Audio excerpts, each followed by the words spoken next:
What's up, everyone? Welcome to the Fantasy Flex podcast from the Action Network and Fantasy Labs. I'm your host, Chris Raybon. NFL Week 3 is here, and I am excited to bring you not only one of the most accurate rankers in the game, but a man in Sean Kerner who last week went 14-0 on his bets, 15 in a row. Sean, congratulations. How does it feel? It feels amazing. Not gonna lie, I knew that week 2 is gonna be better than my awful week 1 because, again, we actually have a whole game of data to go off of, but did not expect to go 14-0. And honestly, none of them were really sweats. The one that I think I got absolutely lucky on was that Giants Commanders under 43.5. Probably should have been 70 points in that game if the Commanders could convert, a red zone trip to a touchdown. But nonetheless, feel very fortunate. And I kind of don't want to go into week 3. How am I going to, it's all downhill from here, right? Yeah, I mean, we're gonna try to keep you hot. We're gonna go through all of our waiver wire targets for this week, our kicker streamer, defense streamer. So we'll hop right into quarterback. Before we do, just want to quickly remind everyone all of our fantasy football content available right now over on FantasyLabs.com. You can find all of our award-winning rankings, projections, and more at FantasyLabs.com. Sean, who do you like at quarterback for week 3? There's been some guys kind of on that fringe that have been putting up some numbers, but who do you like?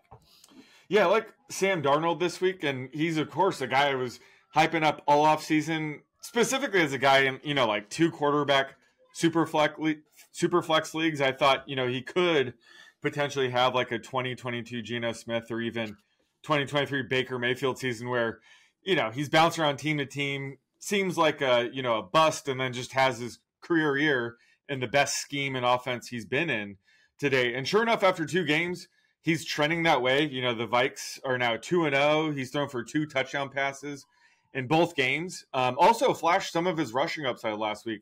Rushed for 32 yards. So he might actually be playable in 1 QB leagues now if you're desperate. So I think that this week's, certainly a tougher matchup against the Texans, but it's at home and it could turn into a shootout because I expect the Texans to put up points.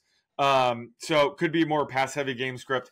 He's my QB 16, but again, I just like his upside going forward. Assuming, Justin Jefferson's healthy, we got to monitor his status this week. And, Jordan Addison returns this week. And down the road, at some point, I think T.J. Hawkinson will join the mix. So I'm pretty high on Darnold going forward. And, this week would be a week where, I could also see you streaming him if you're in a pinch against the Texans here. And like I said, he's opening the week as my QB 16. Yeah, he's a QB 15 for me as well. He's kind of worked himself into that conversation. He's playing a lot better. And I think you said it during the offseason too. It's when he has decent supporting cast, looks pretty solid.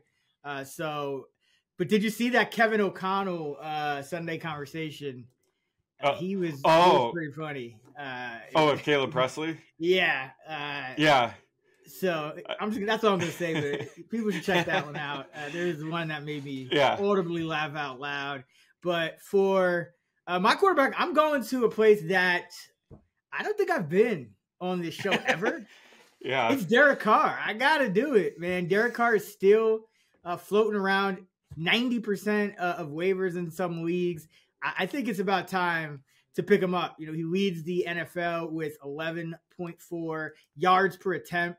And this Eagles defense coming off a short week, the 5th most passing yards allowed. And say whatever you want about the Panthers, but the Dallas Cowboys defense is definitely, I think, an above average unit at least. So for Derek Carr to continue his hot streak and continue rolling like that, like they were the Panthers all over again, he's got my attention. And one of the big reasons he's got my attention is, number one, it's kind of a new regime, right? It's, Carmichael's gone and you got Kubiak there, but also a guy I really like, they're targeting at a high rate and he's making plays, and that's Rashid Shaheed. So, they still got all the tight ends if they need to do that. They're getting Kamara back involved. He's playing big, making guys miss and doing things after the catch to help out Carr. So I just think there's a lot more ways now for Carr to win, even if he's not as perfect as he was or as great as he was in these first 2 weeks. So give me some Carr. He should not still be available in 90% of leagues. That's ridiculous. Yeah, where do you have him ranked in your initial projections? QB 17. So Nice. it's right there. Yeah, and I saw the Saints, they only play outdoors twice from now until mid-December. So he could have some staying power if this keeps up too. Imagine for a minute, because I know you probably noticed this during your projections, but like passing stats are down across the league and kind of scoring. Imagine if Derek Carr and the Saints hadn't put up 40 plus and Carr wasn't averaging 11.4 yards an attempt. Like it would just look like replacement level league averages through 2 weeks. Derek Carr is carrying the NFL league average passing numbers right now. Yeah, he's the pass volume's down because they've been in so many blowouts. He's kind of like Brock Purdy right now, just in terms of efficiency. But yeah, that's a good point. The passing is still down. The lowest it's been since like 2000, I think. So yeah, that's a great point. Just Carr's banking on that efficiency. So even if the volume isn't there, like he's head and shoulders above everybody else just with this. They're using more motion, more play action, right? Like setting him up for success. So I definitely see this sticking. And like you said, he has, Olave and Shaheed. So he has 2 like great downfield targets. So yeah, he's moving up my ranks as well. All right, let's go to running back. A lot to talk about. Yeah, got some kind of confusion going on with the KC backfield. The Jets, Braylon Allen broke out last week, so definitely need to talk about him. But who are your guys this week? There's a lot to talk about here. Yeah, just like, again, I don't know who's available in your league. If Zach Charbonnet is available, you should be just trying to get him if he starts again this week. But I'm going with guys that are widely available. The 2 guys I'm talking about, the first is Deontay Foreman, available in 99% of leagues. They face the Giants this week, so I think this is a great spot. You could actually start him. But he had a much bigger role in week 2. He actually drew the start. He played the first series, which was massive. And then Pierre Strong, who's been mixing in, suffered a hamstring injury. So he's week to week. So that makes this Browns backfield really a 2-way committee, with Foreman and Jerome Ford. And Foreman's going to be the better back when the Browns get a positive game script. He's really the early down grinder, going to be the goal line back. So this is just a great matchup at home. I mean, the Browns are at home against the Giants. This is the perfect time to kind of unleash someone like Foreman. And we've seen the past couple seasons, Foreman will have 3 or 4 good games, and it's always like around the same time. Like this is Foreman's time right now to be the Browns lead back. So he's my RB32 to open the week, puts him in the RB3 flex mix. Could offer some long-term value if this trend holds, and if Nick Chubb is out for as long as we think. I still think Ford is the better fantasy back. He's still in there, on passing down, still mixing in. But right now, with this matchup, Foreman is very usable and widely available. And I don't know if he's going to require a lot of fab to obtain, but, there's a lot of guys out there. So I would just try to get him for this week and just see what happens going forward. And another guy I'll just mention real quick is Chuba Hubbard, still available in 53% of leagues. The Panthers offense should get a boost, benching, Bryce Young, going to Andy Dalton. I think it's definitely going to lift up this offense at least enough to help somebody like Hubbard. He might actually be the only startable skill player right now until we kind of see Dalton and who he targets, in this scheme. But, I have Hubbard opening the week as my RB23, just because this is a great matchup against the Raiders. I think the Panthers will be able to move the ball enough to give Hubbard touches. And, Dalton's a veteran. Instead of taking sacks and throwing it to their team, he might just check it down to his running back, Hubbard, who's typically in on passing down. So I think that the move to go with Dalton, I think directly helps Hubbard. So he's Like I said, available in 53% of leagues. And with the Panthers season going down the tubes, it might really make them be really careful with Jonathan Brooks when he does come back. There's really no reason to unleash him if they're trending for the first overall pick, which they might need at this point. So I think the needle's way up on Chuba Hubbard right now. I mean, I think the only wrong thing you said right there was that the Panthers season is going down the tubes. Like the fact that they're benching Bryce Young, it can only be up from here. True. So, but no, I mean, we talked about. I bet they wouldn't mind the first overall pick next year, though. But yeah, I agree. Yeah. I moved them up like 2 to 3 points in my power ratings. That's how big of a move this is. This is like getting a starting quarterback back from injury kind of thing. Malik Willis was better than Bryce Young last week. Like, it wasn't even close. Yeah, for sure. Like, this guy just hasn't been able to get it together. But I mean, good on Canales for making a swift move like that. Not waiting till he jets up the first coach fired rank odds or something like that. He's like, no, it's week 2. I'm bailing, and maybe he sits him down. Maybe in his head he's like, I'm gonna sit him down and then he's going to learn and come back. But, I mean, for the most part, quarterbacks, you kind of know what they are. And this is like something's up with him, and I don't know if he can get it back. It's not like he has the physical, stature or anything. But, Chuba. Miles Sanders is playing more, too. You mentioned that earlier in the year. But Chuba is, I think, still the best back and the back to own in that backfield, even if Brooks comes back later on in the year. Another guy we got to talk. Well, we'll talk about the Chiefs backfield. Yeah, but I do want to mention Braylon Allen because he's a guy we've both talked about in the preseason pods, and the fact that he's just completely separated, first of all, from Isaiah Davis to where Davis isn't even getting snaps. Abanikanda has been a scratch. I think there is some sneaky value here because the Jets defense is so good. You have a quarterback that could get hurt at any time, and there's been times I saw some spots last week where, Breece Hall was standing on the sideline and just looking on and Allen was just going to work. And when the Jets first, kind of put this backfield together and this offense together, the vision was like a 1-2 punch with Breece Hall and Dalvin Cook so that they could keep Breece healthy because he's so good. So the fact that Allen performed that well, I think he was like, the youngest player to score since 1930 or something crazy like that. Mm-hmm. Got a young, explosive running back on a team that should be in a positive game scripts all year long, including this Thursday against New England. So a lot of, there might be people, I think, going for, more desperate plays, guys that may, they're a little more like Charbonnet kind of guy. He's a lot more locked into his workload. If Walker were to sit, you don't really know what's going to happen with Allen behind one of the best ones in the game, but a speculative ad that I think could pay off in a big way. Yeah, it might require a ton of fab just because he scored the 2 touchdowns is kind of unfortunate. But still, one of the top handcuffs in the league because he could offer RB3 flex value even when Breece Hall is healthy. This is kind of shaping up to be kind of like a Jahmyr Gibbs, Dave Montgomery situation. It could be. That's Braylon Allen's ceiling. Kind of what you mentioned is, he could be the goal line back. There could be plenty of game scripts where, they lean on the run so much he does end up getting 5 to 10 touches. So I know you were high on him heading into the season as, a great handcuff, but he might offer value in, heavy bye weeks and things like that. So he's extremely valuable. And if Breece Hall would ever miss time, he's going to offer RB2 value easily. So this is why we love having these like high upside backup running backs on our bench to begin with.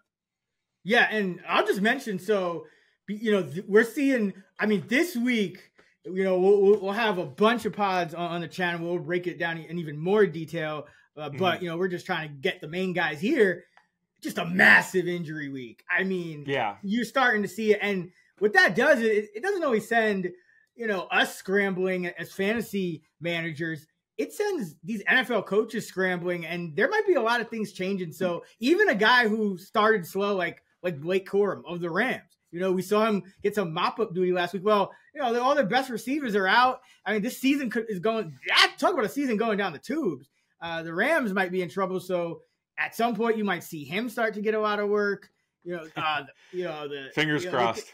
Yeah, so there's going to be a lot of guys that kind of pick it up in these next few weeks that are starting to get acclimated. So even if they kind of started the season slow, don't hesitate. But thank you for bringing up the Rams backfield. I think we should have our weekly update.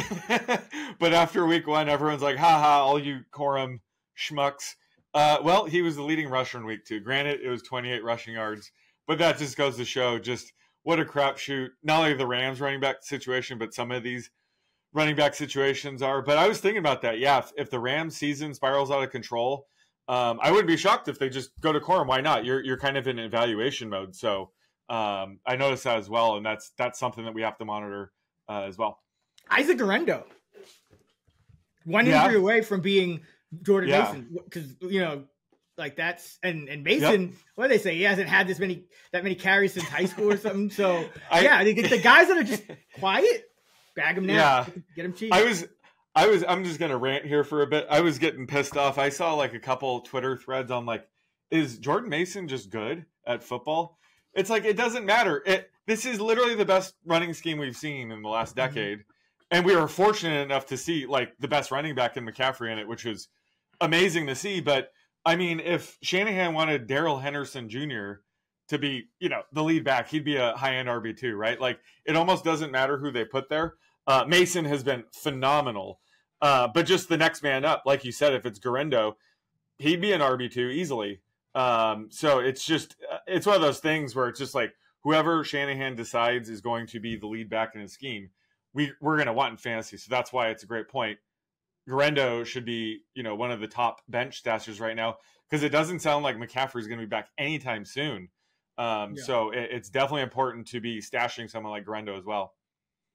Yeah, and I will say this, like, I think there is a talent component, and I think Shanahan has a talent at finding some of these late round steals, because there's a difference between Jordan Mason and Elijah Mitchell and then guys like Ty Davis Price and Trey Sermon. Like there was guys that he did not want to put back there. So like I do think there's it's hard to kind of evaluate if you're not like really studying film and knowing, the running lanes and all the schemes and stuff like that. But there's definitely a difference. And a lot of it, I think, is just mental and knowing what to do. And I think that, Mason's been in that system now a couple of years, but Guerrero is a guy who they drafted and they like him on kickoff. So I think he's a guy to add. But I do want to talk about the Chiefs backfield before we jump to wide receiver.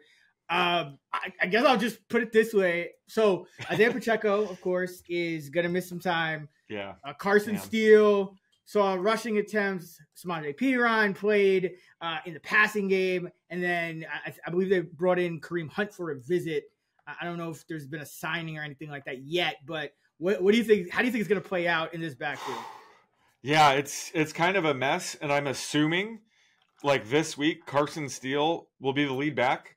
Although I think he had a costly fumble, right? Like, I think his playing time got scaled back after that, but he was getting run even when Pacheco was healthy and in there. Mm-hmm. But he had that fumble.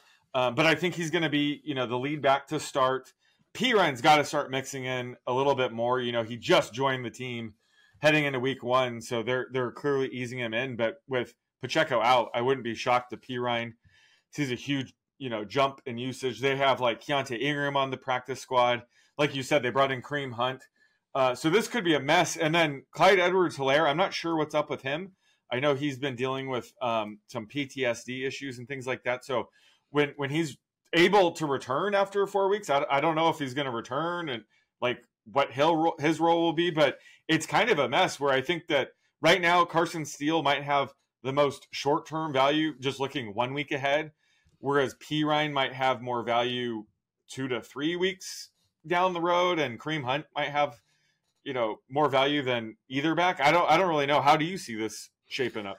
If they sack Kareem Hunt, he's definitely going to be the guy that I would look to, because I think he's the best, or the most. It makes the most sense for him to be kind of like the 1-for-1 Pacheco replacement.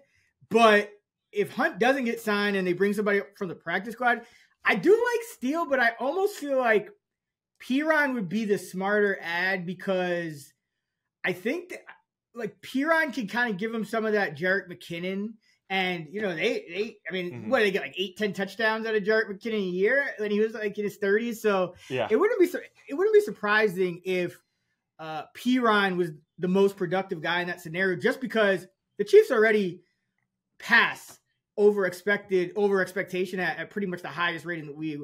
And they've been doing so for, since they got Patrick Mahomes. So when you're without Pacheco, they'll probably be passing like 70% of the time. And I do think that kind of favors a guy like Samaje Perine. So, I want to see Carson Steele get more work, and he sure will. But just thinking about how the Chiefs kind of run their offense and what they're going to prioritize, I could see Perine actually having a few kind of Jerick McKinnon-ish surprise games. They're going to be really tough to predict, but if everyone's scrambling for all these other guys that are going to be so expensive, and you have a stash on your bench, I mean, why not? Garendo, Perine, one of those, somebody like that. Yeah, if you could get those guys a little cheaper, I would go that way, because it's only week 3 and we're already seeing a bunch of injuries, and I think there's only going to be more where that came from. Yeah, and if the Chiefs have it first and goal at the 1, and let's say they're going to give it to the running back and not throw to the backup left tackle, who do you think they give it to? Carson Steele or Samaje Perine? Who's the goal line back? Mecole Hardman Jr. Okay, that's a good somebody call. random. I don't know. Like, the Chiefs, they have plays for. I'm sure they have a rushing. Sky Moore. They'll have a rushing. Yeah, Sky Moore. Yeah, Sky Moore, Hardman, and Wiley. Could Wiley. Oh well, yeah, that's. They just reach it over like just tall. What Jody Fortson never was. Yeah, the new Fortson. Yeah, but I didn't think of that. Their wide receivers can get some extra design run attempts too. So it's just a mess. But yeah, I agree. Like, especially if you're in like a full PPR format, Perine makes the most sense. Yeah, like I've seen this before with the Chiefs with these like random veterans. Damian Williams a couple years ago, a few years ago now, but Andy Reid tends to feel a little more comfortable with veterans. So that's just my thing. I'm really pulling for Steele though, because I enjoy watching him play. All right, we'll jump to wide receivers, and I think you're going to talk about a guy who we've been kind of down on, but got some playing time, and he was a guy that broke out over some other guys we like. So talk to me about QJ out here in LA. Yeah, both guys I'm talking about are LA guys. But yeah, Quentin Johnson available in 92% of leagues, which makes sense heading into this year, because he really struggled as a rookie, and you don't need rookie wide receivers to really bust out, but you need to see something. And he didn't show much last year, so I was low on him. But he's coming off a great game where he caught 5 balls, 51 yards, 2 touchdowns. And yeah, like I said, he struggled as a rookie, but he was a first-round pick for a reason. He has, the size-speed combo you like to see from outside receivers, but just needs some work, as a pass catcher. And he looks a lot better this year. And, he's averaged an 85% routes run rate both games. He's seen 5 or more targets in each game. I don't think he's quite startable yet, especially this week against the Steelers. He's my wide receiver 50, but certainly worth a bench stash. And, the Chargers are going to be a run-heavy team this year. They've yet to really be in a trailing game script. So we might see one of these weeks the Chargers in a trailing game script where they're throwing the ball. And in those matchups, maybe Quentin Johnson breaks out enough where we could trust him as like a wide receiver 3. So the upside's there. It's really hard with receiver because a lot of the top receivers are already on teams. But he's a guy that I think is trending up and is worth a stash in deeper leagues, just to see if he has a year 2 breakout, because I was really impressed with his week 2 last week. Yeah, no, he just looks like he's moving better. He looks more spry. He looks more confident in his movements. You're starting to see it a little bit in the preseason.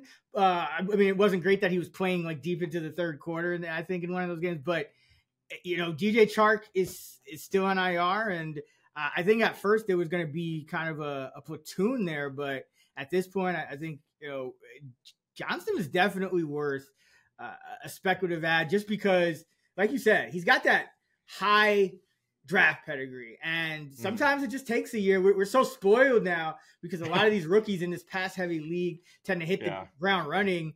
But Justin Herbert was hurt last year. There's just a lot going on. And remember Mike Williams? He took a year. He looked abysmal in year one. I think it was with Phillip Rivers at the time. We looked like N'Keal Harry out there. And then he turned into Mike Williams. And N'Keal Harry's still N'Keal Harry. So, these things could go either way. You never really know until these guys start lacing up the cleats. I mean, look at guys like Bryce Young. But, I think he's a fine guy to have on your bench. And the number one spot is still wide open in that offense.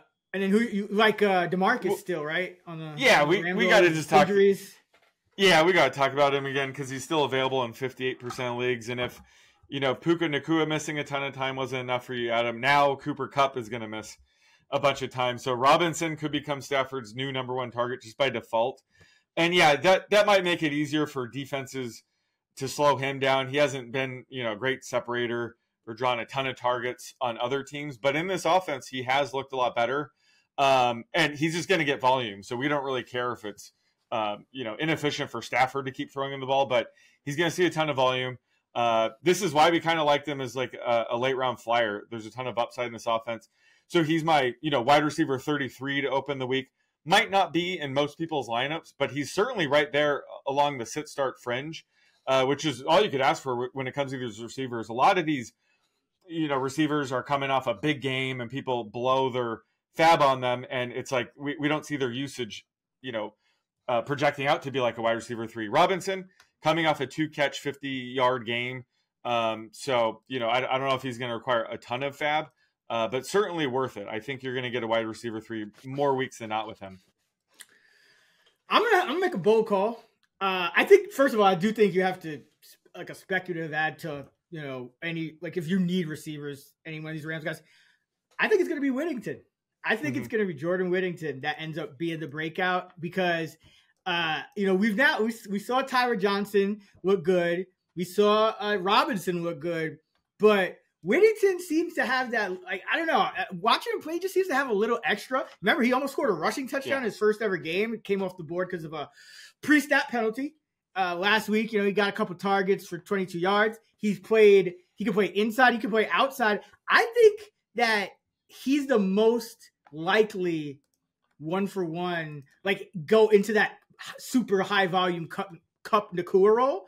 I think Whittington, just as the unknown, first year in the league, and he's already kind of, I'm not going to say drawing even completely with Johnson and Robinson, but he's right there, and he's already outplaying Tutu Atwell, who at one point was like a 90% snap player before Robinson. So I feel like you have these guys that are a little bit more known quantities, and this kind of unknown who's flashed, and he's just kind of a lot further ahead of the curve, and the Rams are known for unearthing guys like this. So I mean, he's going to be free pretty much, but he's another guy that I would stash now because I think it's just kind of like Nacua, right? It's like, okay, we kind of know the other guys on this team, and McVay and Stafford are going to make it work as long as Stafford is healthy. The line is terrible, but I like the unknown with Whittington, so that's the guy I'd be looking at.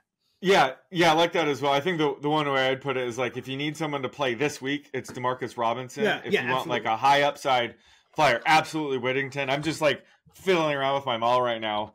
But if like he reaches his like reasonable ceiling, he would be like a wide receiver 25, like with Kupp and Nacua out. I think he could be wide receiver like 5. Because okay. Like we just see the Rams offense. I'm not saying. I'm saying it's like a ceiling projection, right? Like, I said 95 like, percentile outcome. Yeah, I think he could be the 10 of 17 targets, like 89 yards, and a touchdown every other game. And some of it to do with the fact that he could do that, and some of it because of the role. Yeah, I think he has. Like crazy. I said reasonable. I said reasonable ceiling, so I was going with like 85th percentile. You went to 98th, but I agree. I agree. Did you see Puka doing that? All right, like before the season, did anyone see Puka doing what he did? No. Exactly. I was gonna give you credit. I was gonna say I watched. Well, not every snap like you, but I watched most of preseason, and Whittington looked amazing. And last week he looked amazing. Like, I agree. He looks like he could be a difference maker. like a more of a target hog. Like Demarcus Robinson's going to see, downfield targets. He'll get 5 targets a game downfield. Whittington could absorb these Cooper Kupp, Puka Nacua targets and get yards after the catch. So I'm in full agreement with you. And when it comes to the Rams, if their season's, down the tubes and they just like, screw it, we're going to go with Blake Corum and Jordan Whittington. That would be amazing. And that is very possible. So I agree. I think he is definitely the highest upside stash you can target right now on the Rams.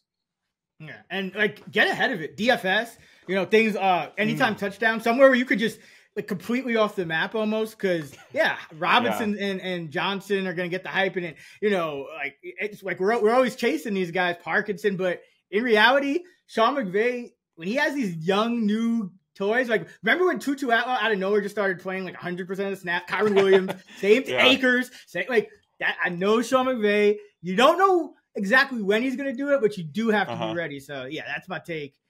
Whittington is my guy. Tight end.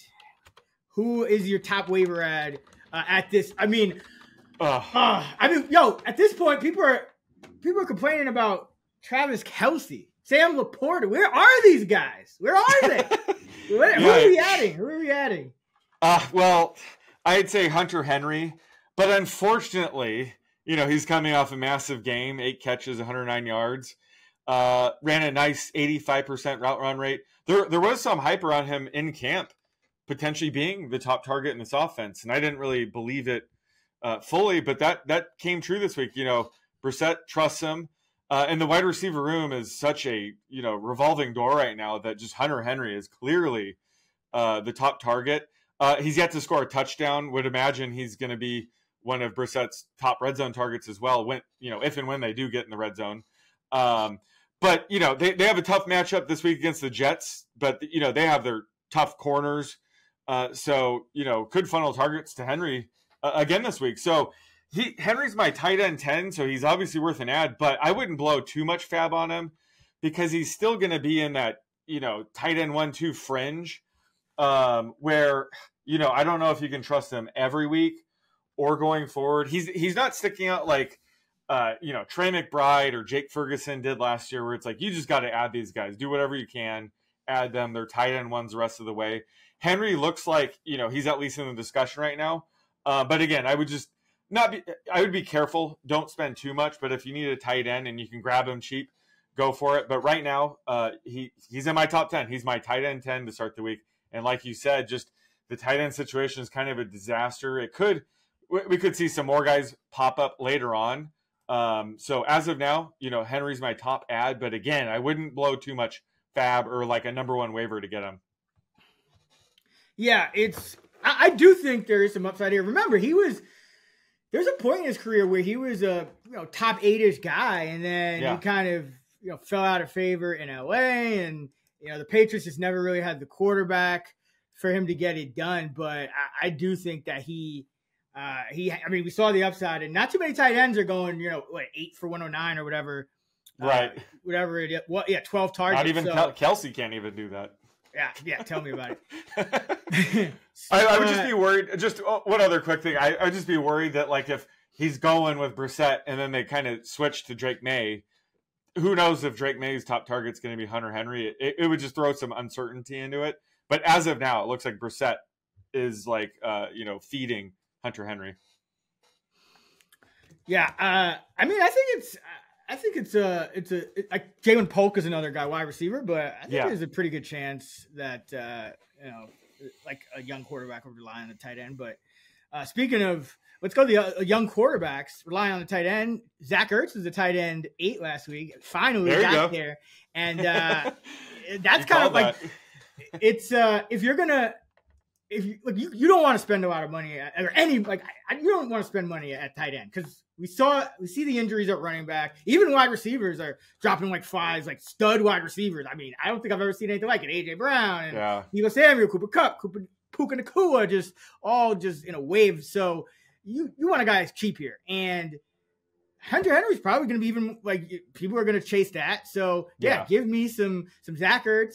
82% route rate on the season, just like I expected, while he's healthy. And he didn't just look healthy. He looked like energized last week. Like he was, chirping at the Giants secondary and just, he's kind of saying like, hey, I know everybody wrote me off.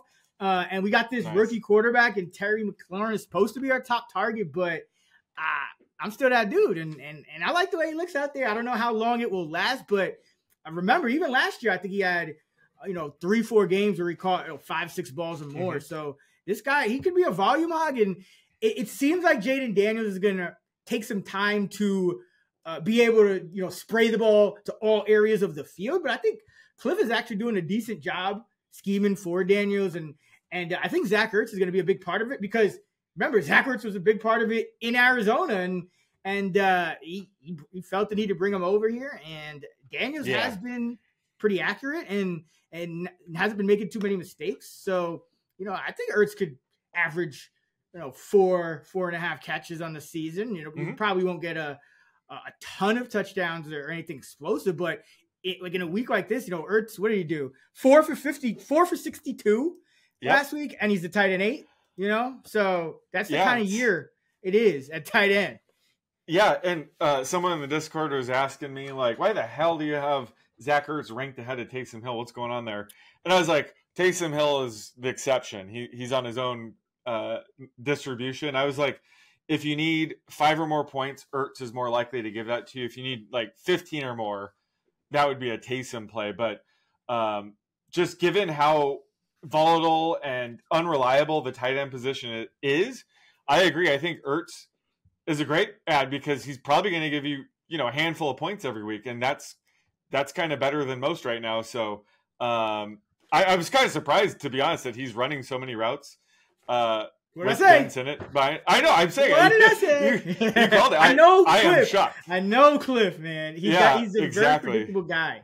But I would actually say this year, it just my opinion, but I actually think Ertz has a higher ceiling, because I think he's still one of the best target hogs at the position. You just kind of forgot about him. But also, like, this Saints offense is just totally different now, where they've gotten Alvin Kamara back in the fold, because that last, like, Carmichael, for some reason, they didn't really want to use him around the goal line. Like, they would put in Williams, they would put in Taysom. It's like Taysom's still playing, all over the place. But like, I actually think that hurts him, because, he'll come in for 2-3 plays, shuffle off, get an end zone target, shuffle off. It's like the Saints got too many guys now. And whereas there's a legit chance that Zach Ertz leads the Commanders in at least receptions, if not flat out receiving yards, the way, if Daniels keeps struggling. Or not, I shouldn't say struggling, but, it just takes some time to kind of get on the same page with Terry McLaurin down the field. So, I mean, things like this change. But, tight end, I think you have to kind of go for it, man. Like, it's ugly this year. It is ugly.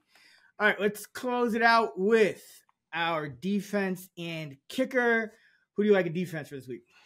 I'm going to stick with the Seahawks here, at home against the Dolphins. Never thought I'd say that. Still available in 60% of leagues. A lot of people used the Seahawks last week against the Patriots.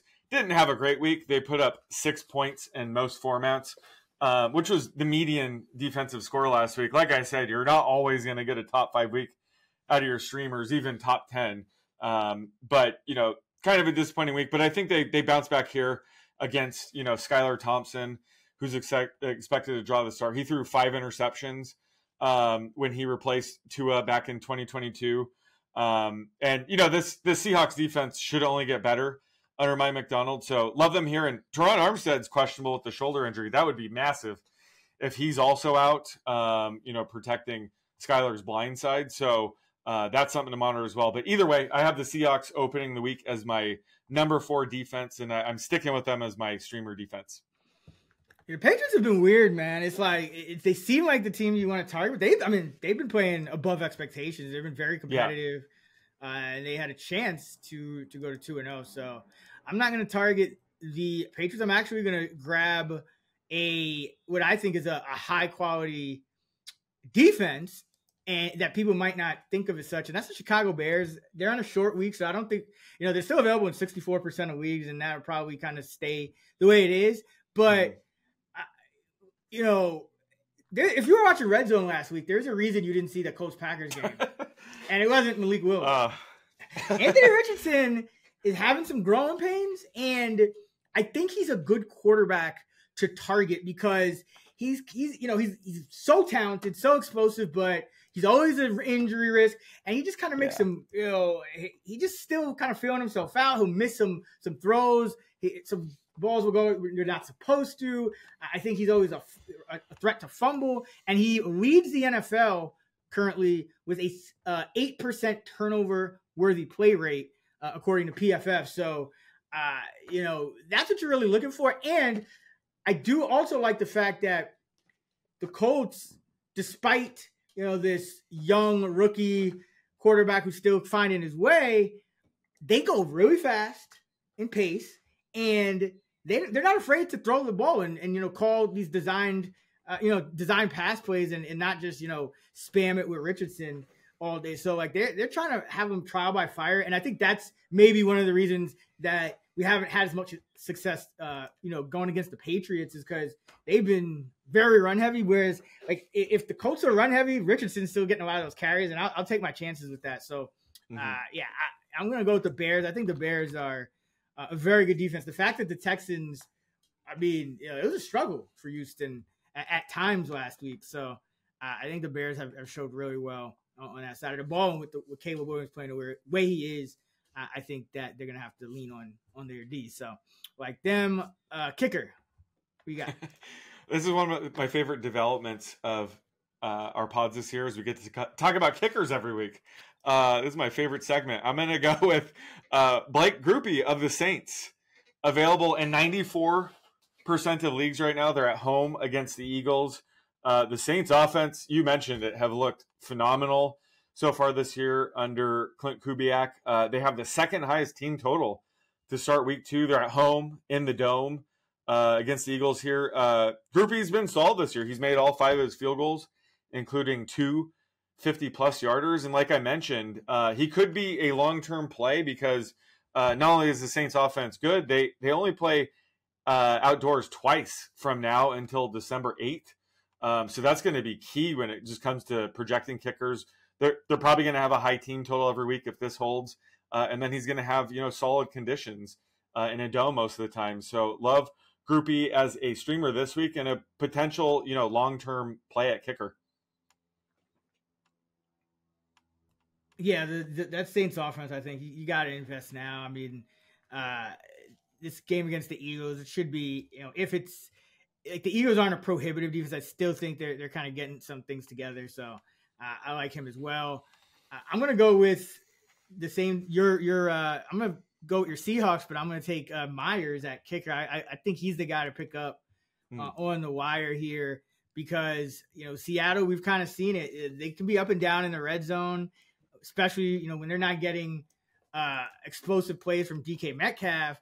It can be a struggle at times for them. So I think you're going to get a lot of field goals. He had double-digit points in each of the first 2 weeks, and Seattle really struggled in the red zone a season ago. So maybe some of that's going to be better with guys like Smith and Jigba starting to break out. But I would still look at Jason Myers here at home against the Miami Dolphins, who probably are going to let Seattle get a large time of possession, because it's either they're going to scheme something up and Tyreek Hill's just going to break one, or they're probably going to be going, 3 and out, or maybe a Devon Achane 8-yard run and then 2 sacks or something weird like that. But I think you're going to get some field position, some turnovers. So yeah, I like Myers and targeting the Seahawks team indoors against a team with a bad quarterback. Alrighty, that is gonna do it. Now that I'm thinking, so what do you think the odds are that like Skylar Thompson can have a big week? Almost like 0. He's got Tyreek Hill, right? So I'm just thinking, Like, well, define. I need a definition here. Like a top. What's his odds for being like a top 12 quarterback? Oh God. If I had 20 seconds more notice, I could probably, off the top of my head, we're talking, like 15 Like not, Okay. it's probably higher than people think. Yeah, because like you said, he has Tyreek. Yeah, he has Tyreek Hill. He has Waddle. He could dump a pass off to Achane, who takes it 85 yards. So yeah, it's definitely higher than people think. I would say 15% chance he's like a top 10 quarterback this week. Yeah, and then 15% benching, in-game benching risk. Yeah, Huntley signed. So yeah. Oh, is that? I was going to ask. So they have Huntley. He'll be the backup. Yeah, for now. I mean, Tom's been in the system, so you know how that goes. Same thing. Like we saw it with. I mean, Willis, is fine, but I think they're going to kind of like if they can get through this week, maybe they'll try to get Huntley in there if Thompson looks bad again. But I think this week is too soon. All right, that is going to wrap it up for the Fantasy Flex Waivers podcast, week 3. Make sure you subscribe so you don't miss an episode this season. FantasyLabs.com for all of our fantasy football content. And don't forget, promo code FLEX40, $40 off right now at FantasyLabs.com. You can find Sean on X at @_oddsmaker. I'm at Chris Raybon. We're at those same handles on a free, award-winning Action Network app. Till next time, let's get this money.